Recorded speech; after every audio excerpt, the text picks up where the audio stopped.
Alô, internautas do portal Agora Alagoas, nós estamos aqui nessa bateria de entrevistas, conversando com personalidades da política e de um aspecto geral, pessoas envolvidas principalmente com o nosso Estado. Desta vez, nós queremos agradecer ao senador Fernando Collor, do PROS, aqui de Alagoas, ele que tem participado diretamente de ações importantes durante esse período de pandemia. E, senador, inicialmente eu gostaria de agradecer por ter aceitado o convite do portal Agora Alagoas para conversar com todo o público alagoano, de uma maneira geral, pela internet e através dos nossos mecanismos de contato com os nossos internautas. Muito obrigado, senador. Eu é que agradeço a vocês o convite que me foi formulado e é com muita alegria que participo desse seu programa. Senador, sua atuação parlamentar segurou mais de 2.000 cestas básicas para 31 quilombos espalhados por Alagoas, via uma Companhia Nacional de Abastecimento pelo CONAB, em meio às consequências sociais provocadas pela pandemia. Gostaria que o senhor fizesse uma explanação sobre a redução dos impactos neste período com essa ação. Bom, não foi somente essa a ação em relação às populações quilombolas, mas também a todas as comunidades indígenas do Estado e de todo o Brasil, fruto de uma solicitação que fiz já em março, abril, à prefeita Damares Alves, ao ministro Damares Alves, ao ministro Onyx Lorenzoni, enfim, e a assistência que nós estamos dando dos municípios alagoanos no combate ao Covid-19, que é um auxílio muito importante numa hora como essa de desassossego para toda a população alagoana e brasileira, em que esse surto de infecção vem atingindo agora, sobretudo, o interior dos nossos estados brasileiros, e aqui em Alagoas não é diferente. Mas, enfim, estamos continuando a trabalhar e para levantar esses recursos para que não faltem os instrumentos necessários aos senhores prefeitos e senhoras prefeitas no combate ao Covid-19. Falando nisso, um trabalho muito interessante tem sido feito também por toda a sua equipe, senador, aí direto de Brasília, nessa aproximação com os prefeitos aqui em Alagoas, né? Sempre promovendo entrevistas. Isso acaba dando também uma margem para acompanhar de perto esse cenário aqui de Alagoas e falar com uma certa propriedade para todos os alagoanos dos problemas vivenciados em cada município nesse período de pandemia, senador. Exatamente, tem sido uma oportunidade, mesmo por via remota, já que presencialmente o vírus nos impede de nos locomovermos, como todos nós sabemos. Então, encontramos esse meio de nos comunicarmos com a comunidade, com as diversas comunidades, com os diversos municípios, falando diretamente com os prefeitos, com as prefeitas, para saber dos recursos que foram enviados por mim aí para os municípios, da sua aplicação, eles sempre dando boas notícias de que os recursos chegaram a tempo e a hora e que estão sendo muito bem aplicados, como era de se esperar, por parte dos nossos prefeitos e prefeitas. E também a gente toma conhecimento, como você mesmo colocou, mais de perto da realidade local, porque a gente fica sabendo do número de infectados, do número de óbitos, da questão das feiras, como é que estão caminhando, da questão também do programa de aquisição de alimentos, que nós aqui em Brasília conseguimos recursos, é um programa muito importante, porque via Ministério da Agricultura, esses recursos são repassados à Cobal. Então, a Cobal o que faz com esses recursos? Ela compra dos pequenos produtores tudo aquilo que eles produzem, da batata, do inhame, da macaxeira, de hortaliças, de frutas aqui e acolá. Esse programa de aquisição de alimentos compra essa produção, o excedente dessa produção, a produção que não conseguiu ser comercializada, e depois redistribui gratuitamente para a comunidade mais necessitada do nosso estado esses mesmos produtos. Então, todas essas informações nós colhemos e nós acompanhamos em tempo real, o que é muito, muito importante, né, num momento como esse, sobretudo porque nós, com esse distanciamento social, a forma que nós encontramos de nos aproximarmos da comunidade, das pessoas e, sobretudo, daqueles que comandam os nossos municípios, daquelas que comandam os nossos municípios, a real necessidade que eles estão tendo e a situação do momento que eles estão enfrentando. E qual o parâmetro, senador, ouvindo cada prefeito, cada liderança dos municípios, qual o parâmetro que o senhor poderia fazer a respeito do aspecto geral de Alagoas nesse período de pandemia? Alagoas, enfim, nós não podemos nunca, né, dizer que estamos bem, né? Todo o Brasil está muito desassossegado, né, para dizer o mínimo, com essa epidemia que vem assolando o Brasil e o mundo inteiro. É uma pandemia, é uma epidemia mundial, o próprio nome já diz, a pandemia, não é? Alagoas está indo dentro de uma linha que é da razoável, da razoabilidade, se é possível nós acharmos razoável a perda de 1.000 e tantas vidas, né? Isso é algo que nos consterna a todos. Eu gostaria de, por seu intermédio e do seu programa, externar os meus votos de condolências a todos os familiares daqueles que nos deixaram, que se foram em função dessa pandemia, os meus votos de profundo pesar e o meu voto de esperança a todos aqueles que foram tocados pelo coronavírus, de esperança de que eles se recuperem rapidamente e voltem ao nosso convívio normal. Mas, enfim, Alagoas, dos estados brasileiros, ele vem estando numa situação de, vamos dizer assim, mediana. O que é positivo, porque nós não tivemos grandes picos de óbitos, nem grandes picos de infecção, como outros estados brasileiros tiveram. E como senador, talvez essa possibilidade seja muito mais ampla de enxergar um cenário aqui em Alagoas, diante também de uma atitude muito bacana, que eu acredito que foi tomada quando o senhor subscreveu o requerimento do senador Marcos Duval para a realização de sessões de debates temáticos com médicos especialistas de várias localidades do Brasil, a fim de debater amplamente sobre o Covid, o tratamento inicial dos pacientes infectados e como evitar o caos da saúde pública. Esse posicionamento acaba também sendo bem mais apropriado para uma questão que envolve várias vertentes, senador, na minha opinião. Gostaria que você falasse a respeito dessa iniciativa. É isso mesmo. A iniciativa foi muito apropriada do senador Marcos Duval e eu fui um dos primeiros subscritores desse requerimento para nós realizarmos essas reuniões e termos uma noção exata do que está se passando em cada um dos estados, trazendo os estados o seu testemunho, né, por intermédio de pessoas devidamente escolhidas para fazer esse debate. E muito importante porque nós estamos tratando de saúde pública. E falar em saúde pública nos remete ao SUS, ao Sistema Único de Saúde, que foi por mim implantado quando presidente da República. Hoje o SUS é o maior programa de assistência médica do mundo democrático. O SUS é o maior programa de assistência médica que existe, gratuita e universal. Então, nós precisamos sempre dar muita atenção ao SUS. O SUS que nos últimos 2 anos teve reduzido o seu orçamento em cerca de 30 bilhões de reais, e essa redução aconteceu antes do início dessa pandemia, e agora o governo federal vem correndo atrás, como se diz popularmente, quer dizer, vem trabalhando para repor esses recursos, mas nós esperamos que essa reposição desses recursos não seja somente para o enfrentamento da pandemia, mas que ele continue a ser reposto esses recursos para que o SUS não sofra de inanição e, com isso, não sofra também a população que precisa da sua assistência para poder sobreviver em condições dignas. Como garantir, na sua opinião, senador, em cima e pegando o gancho desse seu posicionamento, que os estados, depois que passarmos a viver esse novo momento para uma sociedade, possa continuar ampliando essa estrutura que o SUS já tem oferecido exatamente no combate à Covid-19, senador, na sua opinião?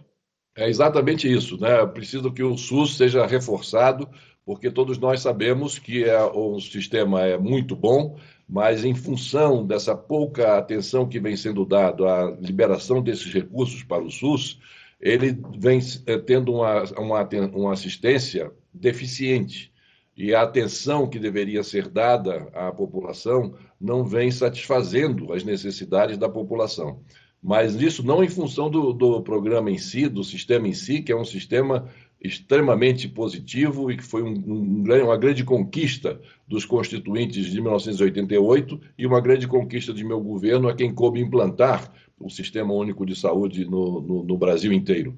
Então, o que nós precisamos é que os recursos que sejam alocados no orçamento federal e destinados à atenção prestada pelo SUS à população, que esses recursos não sejam cortados, que esses recursos não sejam contingenciados, que esses recursos sejam liberados a tempo e a hora para que melhore o atendimento do SUS, que é o que nós estamos precisando no momento. Com curiosidade, senador, quais as dificuldades que o senhor teve que superar na época, quando presidente da República, para poder implantar aqui no Brasil o Sistema Único de Saúde, presidente? Foram muitas dificuldades, porque o Sistema Único de Saúde, à época, não interessava, por exemplo, ao sistema particular de saúde, não é? Porque isso retiraria pacientes das mãos daqueles que tinham um sistema particular de saúde sob sua direção, sob seu comando.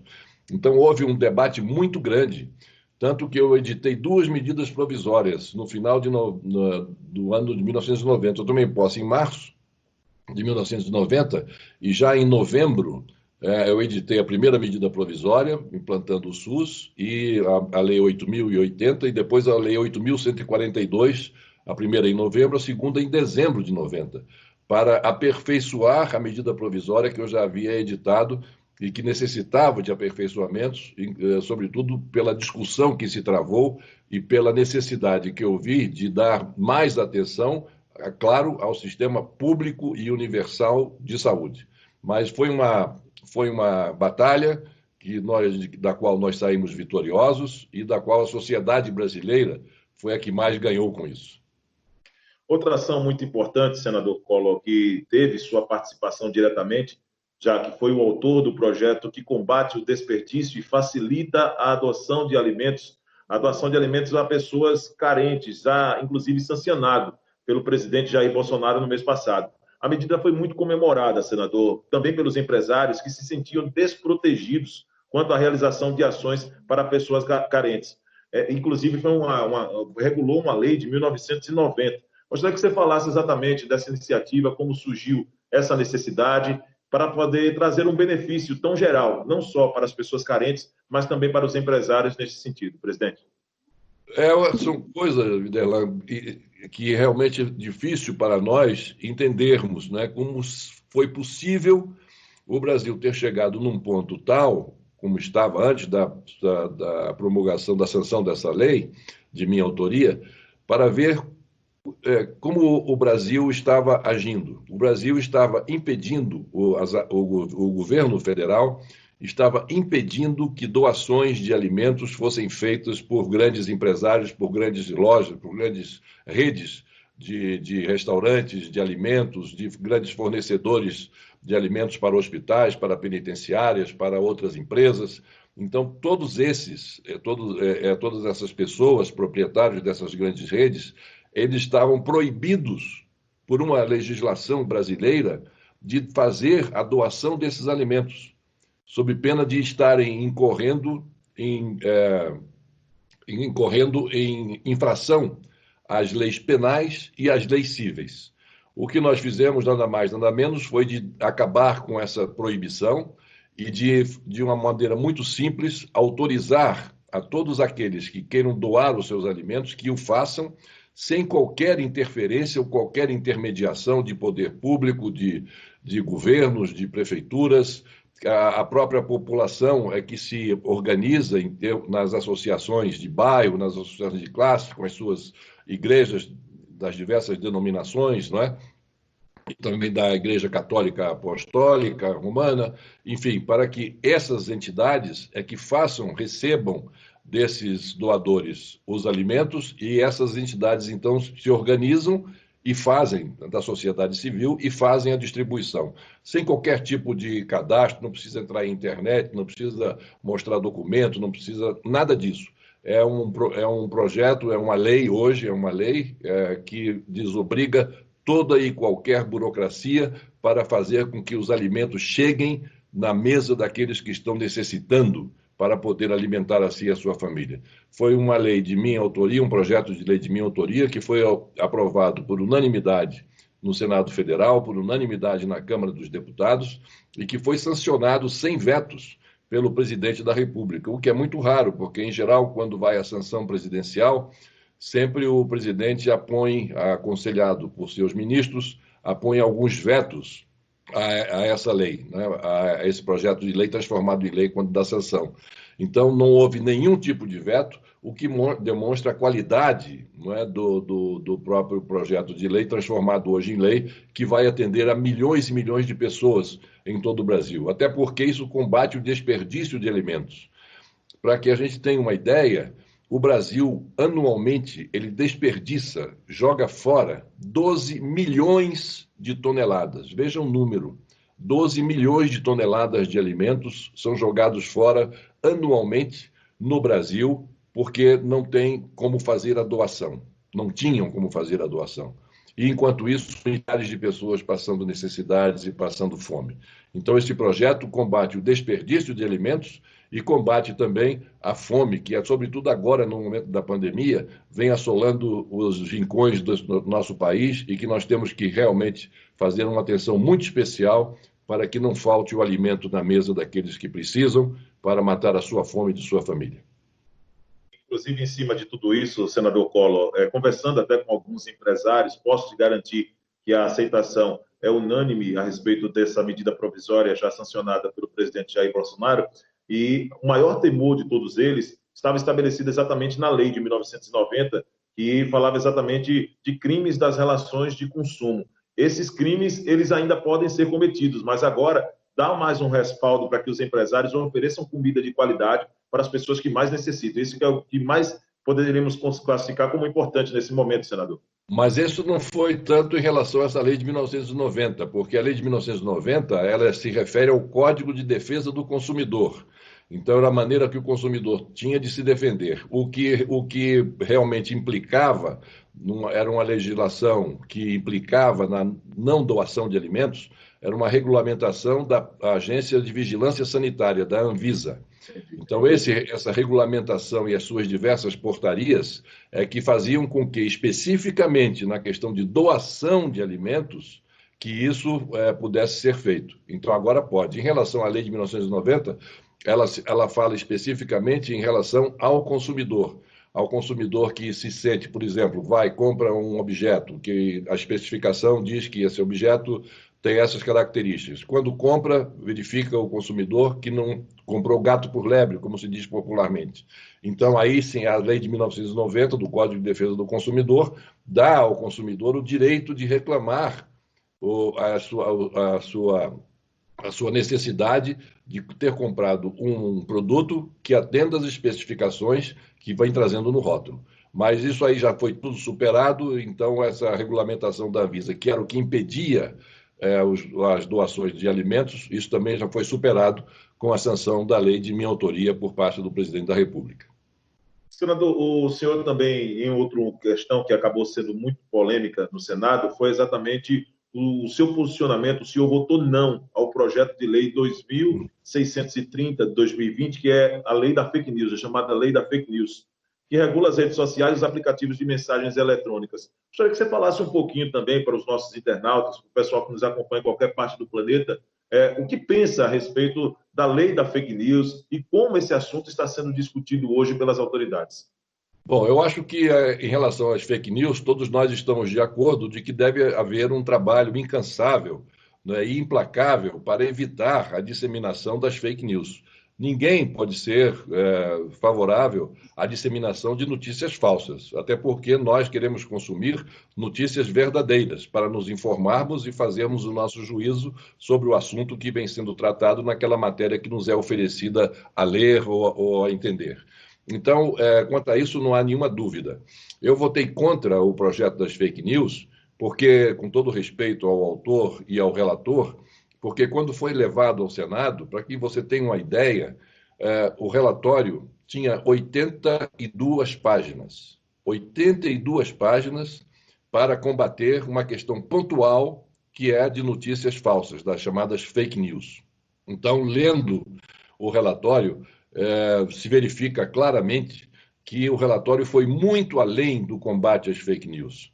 E estava, inclusive, interferindo na liberdade de expressão, interferindo, inclusive, com uma censura terceirizada, uma censura, entre aspas, terceirizada, porque se criava um conselho, se cria um conselho, e esse conselho é que, com participantes das plataformas e outras entidades, outras pessoas de entidades civis, cria esse conselho para que esse conselho vá dizer o que pode e o que não pode ser divulgado nas redes sociais. Então, isso significa, no meu entender, censura. E uma censura que antes era do Estado ficou terceirizada agora para a iniciativa privada. Então, isso era uma interferência também na privacidade. Então, por sabermos, todos nós, que liberdades democráticas não se coadunam com o Estado policialesco, e isso aí é uma forma de ação policial, não é? E por parte não das entidades das autoridades que têm esse poder e essa atribuição constitucional, que são os policiais, mas sim isso transferido para pessoas civis.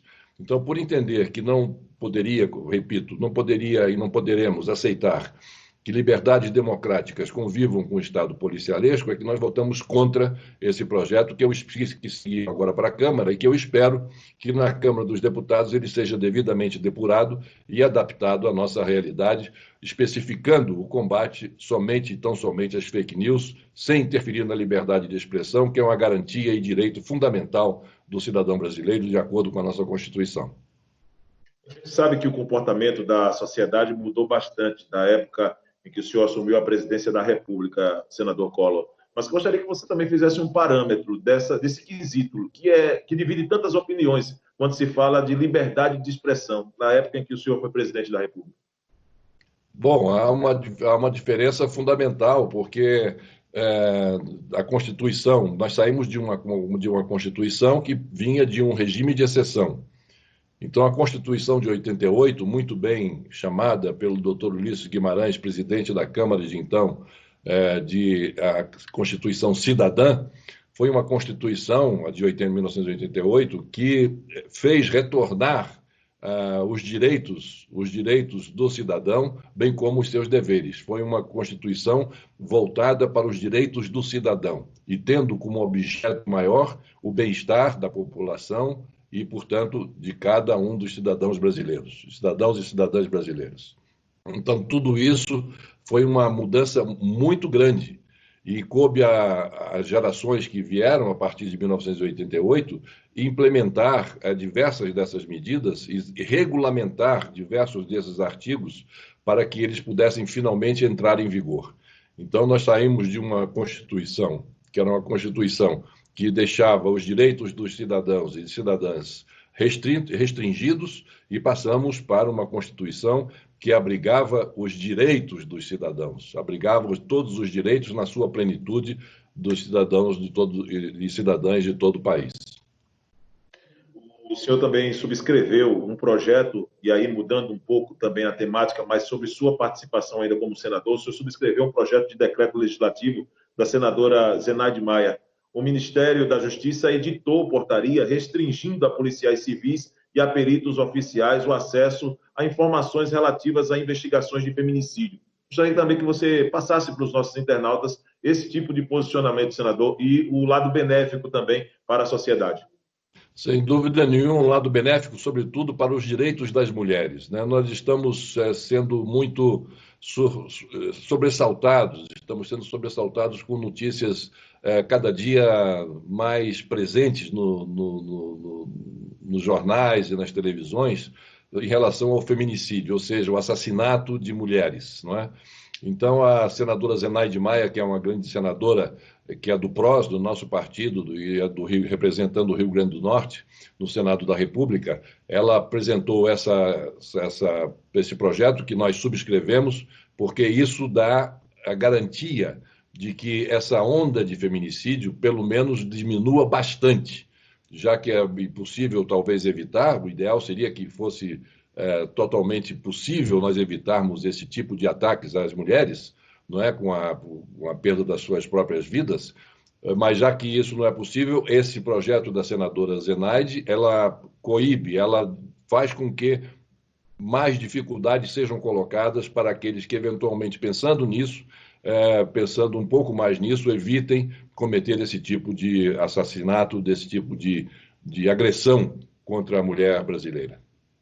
Em cima dessa participação, senador, o Protocolo Nacional de Investigações e Perícias nos Crimes de Feminicídio também foi criado, né? Uma portaria que criou, na verdade, esse protocolo. Senador, por favor, senador, gostaria que falássemos também de outra situação que é de extrema importância para nós nordestinos, que é a respeito do Canal do Sertão. O senhor chegou a agradecer ao presidente da República, ao ministro Rogério Marinho, pela liberação de mais de 36 milhões de reais para as obras do Canal do Sertão. Foi isso mesmo, né, senador? Foi isso mesmo, eu fiquei muito feliz, porque o Canal do Sertão foi uma obra iniciada quando eu era presidente da República e era governador do Estado, o nosso querido e finado, que Deus o tenha, Geraldo Bulhões. Então, o Geraldo Bulhões, foram 2 projetos, né, de questão de abastecimento d'água, um para Sergipe, outro para Alagoas.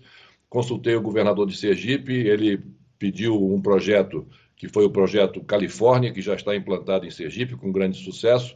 E em Alagoas eu perguntei ao governador Geraldo Bulhões e ele optou por essa ideia do Canal do Sertão, que sai lá da beira do São Francisco e vai até Arapiraca, são 230 e poucos quilômetros de canal, beneficiando mais de 40 municípios alagoanos. Então foi uma obra iniciada lá atrás e que depois que eu deixei o governo, né, essa obra foi descontinuada, depois vinha um governo, continuava um pouco aqui, enfim, mas nunca foi dada a importância devida ao grande impacto social positivo que o Canal do Sertão tem para o nosso estado, para o nosso semiárido. Então agora também as obras estavam claudicando e nós conseguimos 36 milhões de reais para não deixar que as obras fossem paralisadas. E eu agradeço muito ao presidente da República por ter atendido essa solicitação e também ao ministro Rogério Marinho, que agora, na visita que fez a Alagoas, inclusive citou esse nosso empenho para a liberação desses recursos, mas o que nós queremos mais do que isso, o que nós estamos solicitando e pedindo ao governo federal é a garantia de que o Canal do Sertão, as obras do Canal do Sertão sejam continuadas sem qualquer tipo de interrupção e que seja estabelecido um cronograma de execução físico-financeira para que garanta que as obras do Canal do Sertão sejam concluídas até 2022, quando conclui-se o mandato do atual presidente da República. É nisso que nós estamos trabalhando, sobre isso que nós estamos nos debruçando, esperando que haja a sensibilidade necessária por parte do governo federal, do presidente da República, que está havendo, e por parte do ministro do Desenvolvimento Regional, que também está havendo, para que sejam alocados esses recursos que são indispensáveis para a conclusão de uma obra de tamanha envergadura, de tamanha importância para milhões e milhões de alagoanos. O senhor também teve outra atuação decisiva, senador Collor, quando entrou em vigor a Lei 14.017 de 2020, que destina 3 bilhões de reais para a cultura durante a pandemia. Essa participação foi decisiva para poder dar um pouco mais de apoio. Gostaria que o senhor fizesse uma análise também dessa participação, senador.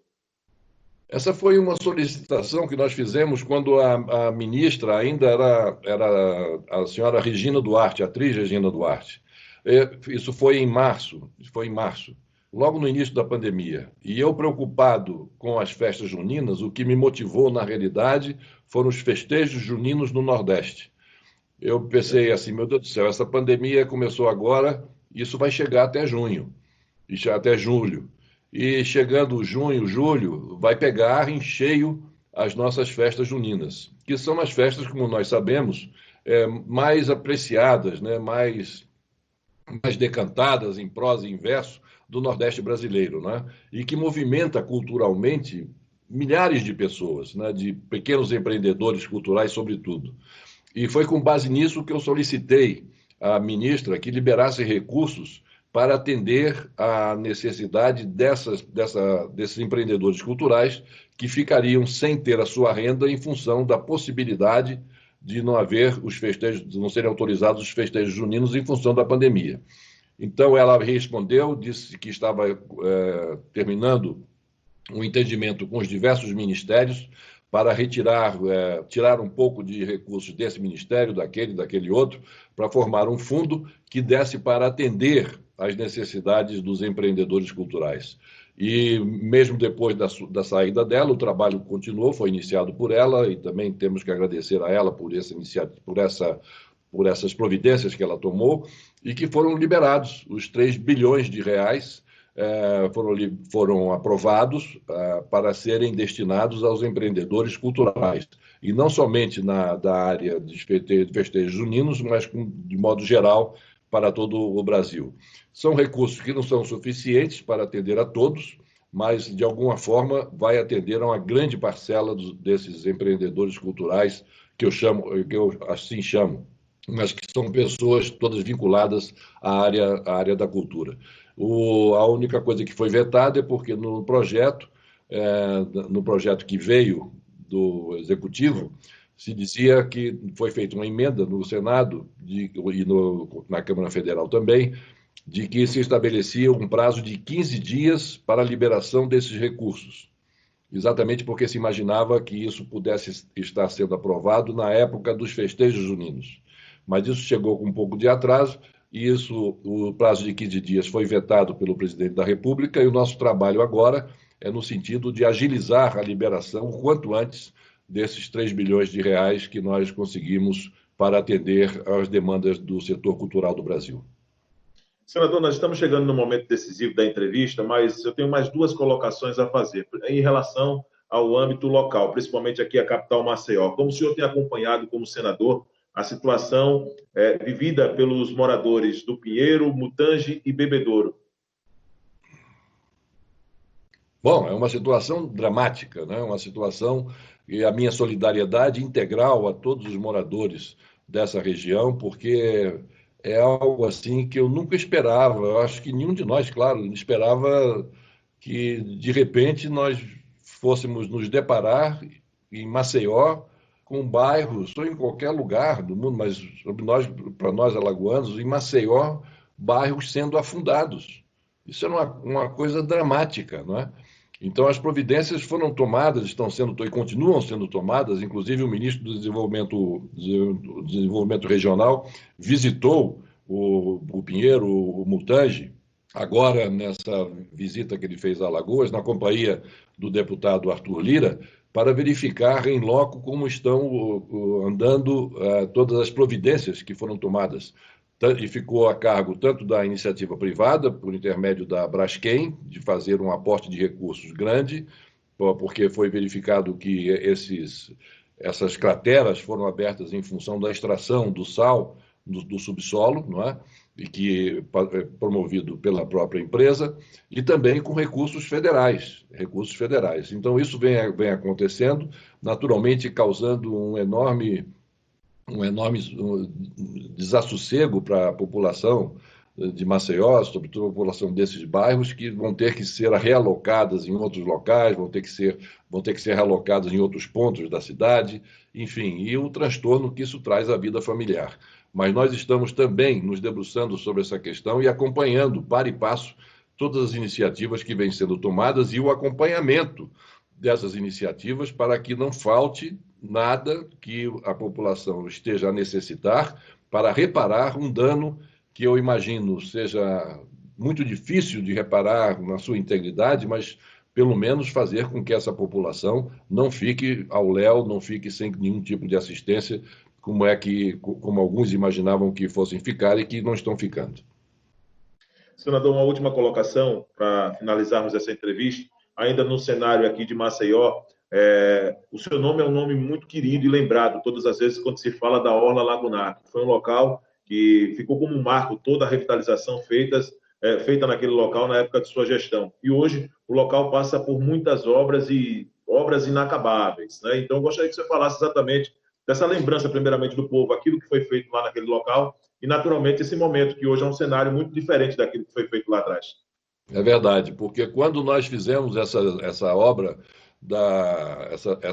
realizamos esta grande obra na beira da lagoa, ela não somente impediu que as casas daquela região fossem inundadas pelas águas da lagoa que subiam na época de chuvas, mas como também houve uma urbanização daquela área. Foi criado o dique estrada, um dique que impedia a invasão de águas em período chuvoso das casas dos moradores. E construímos cerca de 4.000 casas em menos de 120 dias.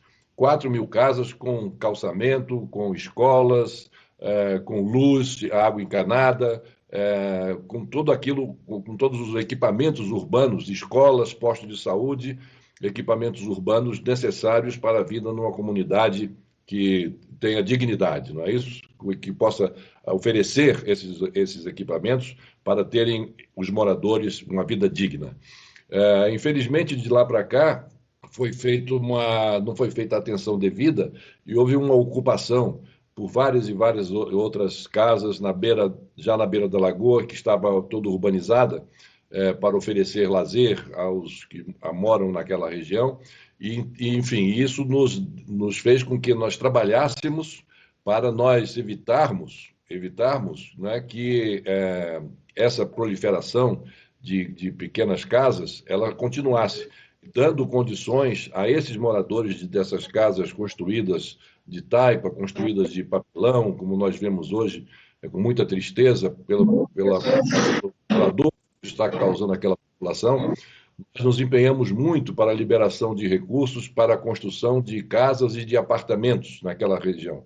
Eu me lembro muito bem que o ministro na época, ele esteve em Maceió no final do governo do presidente Michel Temer, e que foi assinado, né, a ordem de serviço para o início da construção desses apartamentos, que era exatamente para realocar a população que estava vivendo em condições quase que dramáticas, né, para não dizer dramáticas, e colocá-las em condições de uma vida digna. Mas, infelizmente, esse projeto parou no início do governo, na passagem do governo anterior para esse governo, e nós estamos tentando agora reabilitar esse programa, para que essas obras não fiquem inacabadas, para que elas continuem e para que elas possam atender a essa população tão querida e tão necessitada, como é a população da Vila Brejal, como é a população ali da região do Dique Estrada. Senador, eu quero agradecer essa valorosa participação. Parabéns pelo seu posicionamento nas redes sociais. Tem sido um dos mais atuantes. Destaque realmente, tem dado realmente uma boa possibilidade para todos nós estarmos acompanhando o que pensa o senador Fernando Collor e a maneira de atuação, não só sua, como toda a sua equipe. Muito obrigado por nos dar a honra dessa entrevista aqui no Portal Agora Alagoas, senador. Eu que agradeço a você, Vanderlan, pela oportunidade que você me dá de poder participar do seu programa, que tem uma grande aceitação, que tem uma rede de pessoas que estão ligadas nesse programa o tempo todo pela qualidade que você oferece em termos de informação à população. E um abraço a todos os maceienses e a todos os alagoanos e a todos aqueles que estejam acessando e no link com você. Um grande abraço, muito obrigado.